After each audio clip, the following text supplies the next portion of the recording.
Tom Forte, Maxim Group senior consumer analyst, joins us now. He's got a hold on Apple and a price target of $215. Tom, what do you think is driving this recent surge? Is it about the new Apple Intelligence features? Yeah, so clearly there's a lot of investor enthusiasm for Apple's AI strategy. And I think the rollout today, the integration with ChatGPT, is very important for Apple.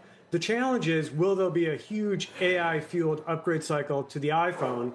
And that remains to be seen. And when you think about the fact that they rolled out the hardware in September, and now here we are in December, and they're rolling out the much hyped software, you have a lot of consumers who may wait till the iPhone 17 for next year to buy an Apple device, given that disconnect between the hardware and software timing. So is that really where your biggest hesitation is on your view on Apple stock? Because we're well past your price target now, and you're still on hold. So you're looking at a north of 30 times PE multiple with potentially mid-single digit or high single digit earnings growth. And I think there's enough reason to cast doubt in this potential AI-fueled upgrade cycle. So when you think about, they also have regulatory challenges to overcome in Europe and China. So it's possible a lot of these AI features will never make it to the whole Apple installed base. But even if it's delayed, is it still coming? The super cycle, that is. Yeah. So I think the other reason that we may not see an AI-fueled super cycle is that while investors are well schooled in the potential benefits of artificial intelligence, I think what you're seeing is a lot of education on the consumer front.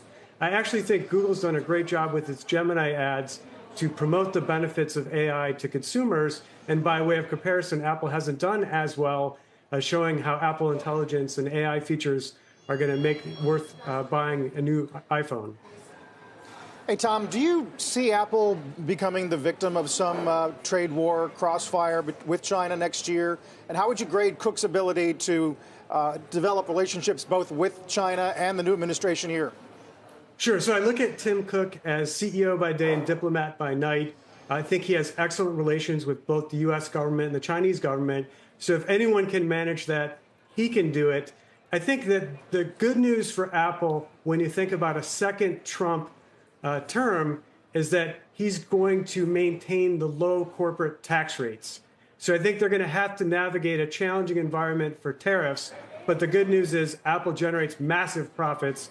So to be able to have a much lower tax rate on those profits, I think there's also some positives of a second Trump term for Apple, even with the tariff challenges. Is there regulatory risk?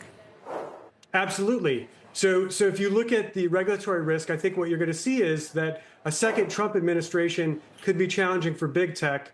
If you go back, you've talked before about Google. The Google antitrust case came about in Trump's first term. So I think it's going to be challenging for big tech.